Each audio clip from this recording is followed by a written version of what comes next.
Ich habe 10 Tage lang einen Musik-Detox gemacht. Intro!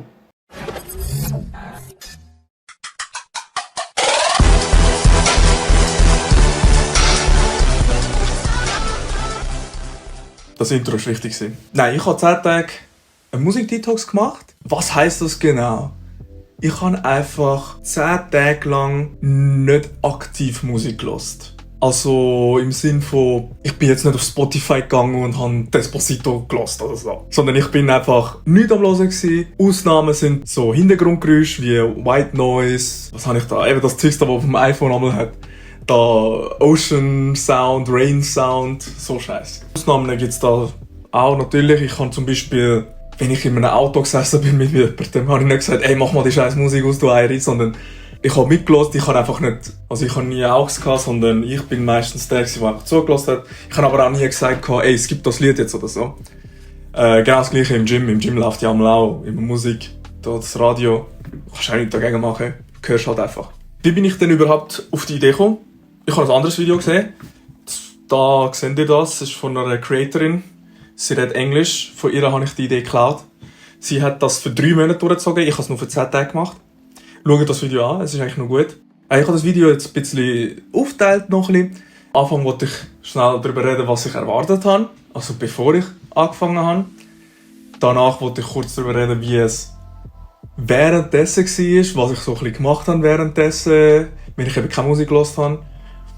Und dann am Schluss so ein bisschen, was habe ich rausgezogen? Bro, das wird ein fetter Vortrag eigentlich. So, was habe ich so ein bisschen rausgezogen aus dem ganzen Experiment. Und am Schluss so ein bisschen Recommendation. So, was empfehle ich euch? Der zuschaut. Nicht wundern, ich schaue die ganze Zeit da runter, wegen ich mache Tonaufnahmen mit dem. Auf dem ist so scheiße. Ja, aber fangen wir da direkt an mit der Erwartung. Ich kann erwarten, dass es eigentlich relativ schwer wird für mich, weil ich höre wirklich extrem viel Musik.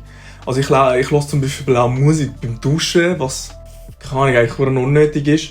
Ich höre Musik, wenn ich irgendwie vom ersten Stock bei mir runterlaufe in den unteren Stock. Ich höre Musik, wenn ich aufstehe. Ich höre so oft Musik. Darum habe ich einfach gedacht, ey, das wird ultra schwer. Ich wollte es eigentlich zuerst für eine Woche machen, dann habe ich ein bisschen länger durchgezogen. Aber das war okay gewesen. Ein bisschen hatte ich die Befürchtung, dass ich abbreche und einfach schwach werde.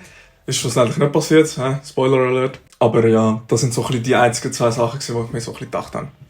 Das nächste, ja, wie ist es mir gegangen? Also währenddessen, wie ist es so ein bisschen? Ich habe extra für euch einen Chart gemacht, weil sie hat die euch das Video geschaut haben, die hat das auch gemacht und ich habe das so cool gefunden, dass ich es auch machen musste. Da ist, wie hart es für mich war und da sind die Tage. Da fängt es an von 1 bis 10. Am Anfang wirklich sehr schwer gewesen. Ich bin locker 30 Mal auf Spotify rein, habe etwas abgespielt und dann musste ich wieder pausieren und wieder rausgehen. Also, ich bin wirklich sehr oft da reingegangen. Am zweiten Tag ist es auch noch passiert, aber wesentlich weniger. Also, es ist so 5 Mal oder so vielleicht passiert. Und am dritten Tag ist es eigentlich voll gegangen. Am vierten Tag ist wieder dann voll der Drang gekommen. Also, das ist wirklich so, ey, scheiße, man, keine Lust, wenn wir das weitermachen. Und am 5. Tag ist es am schlimmsten. Also, da ist es wieder wie so am Anfang gewesen. Das hat aber noch mal einen anderen Grund. Ich habe dort an diesem Tag, habe ich so in einer Gruppe mich so eine Entschuldigungsnachricht, so eine richtig grosse, habe ich schreiben. Und ich war voll der Schisser gewesen. Ich habe ich habe Angst gehabt, das Zeugs abschicken. Dann bin ich schwach geworden, also muss ich ja zugeben, bin ich schwach geworden. Habe ich You Say Run von My Hero Academia gehört, einfach damit ich aufgehypt wird. Und dann habe ich es abgeschickt, danach ist es gegangen. Aber alles nach Tag 5 ist dann so ein bisschen, sag ich jetzt mal, so low gewesen. Weil ich so, jedes Mal, also ich habe immer den Drang gehabt, ich so, ja, eigentlich wollte ich jetzt schon ein bisschen Musik hören. So jeden Morgen so, eigentlich wollte ich schon ein bisschen Musik hören. Wenn ich im Zug bin, ich wollte schon ein bisschen Musik hören. Und ich habe immer daran gedacht. Bis Tag 10. Am letzten Tag ist es dann eigentlich noch gegangen, also hätte ich nach dem noch weitergezogen, wäre es glaube ich noch relativ gut gegangen. Also das ist einfach der Graph dafür. Kann ich mal wieder weglegen. Sonst war es eigentlich noch easy gewesen. Also vor allem, ich sage jetzt mal, die mundane Tasks, also die Sachen, die du halt immer wieder machst, habe ich ohne Musik eigentlich schon irgendwie, es ist gut gegangen. Also wie vorher auch schon gesagt, also während ich da den Graph gezeigt habe, ich habe wirklich von Tag 1 bis etwa Tag 6 habe ich wirklich übelsten Drang gehabt. Jedes Mal habe ich so daran gedacht, auch, ey, ich würde jetzt gerne Musik hören. Ey, voll langweilig, jetzt ein bisschen Musik hören wäre eigentlich voll geil. Ey, auf das Lied habe ich gerade Lust und dann hätte ich das gerne hören. Das war wirklich krass gewesen. Was ich aber als Ausgleich gefunden habe, ist, du hast sehr viel nachgedacht. Und ich habe sehr oft auch über random Sachen nachgedacht. Meistens habe ich dann die random Sachen bestätigen. Also im Sinne von, ich bin dann zum Beispiel googeln, ob es stimmt. Oder ich bin nachlesen, wirklich.